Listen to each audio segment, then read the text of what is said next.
என்ன குறை சொல்லி என்ன பிரயோஜனம்? என்ன விமர்சனம் செஞ்சு என்ன பிரயோஜனம்? பயம் பயம். இன்றைக்கு நாம தான் பிரதான கட்சியா இருக்கிறோம். தமிழகத்தில் பிரதான எதிர்கட்சி அதிமுக. இன்றைக்கு சட்டமன்றத்தில் அதிமுக பிரதான எதிர்கட்சியா இருந்து, நான் பிரதான எதிர்கட்சியுடைய தலைவராக இருந்து இந்த ஆட்சியாளர்களை விரல் விட்டு ஆட்டணும்.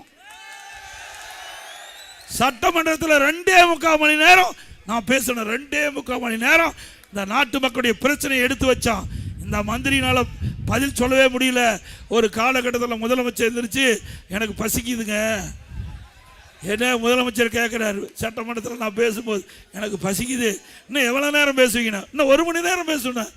ஐயோ இவ்வளோ நேரம் பேசிட்டீங்களே, இதுக்கெல்லாம் நான் பதில் சொல்ல வேணாமா?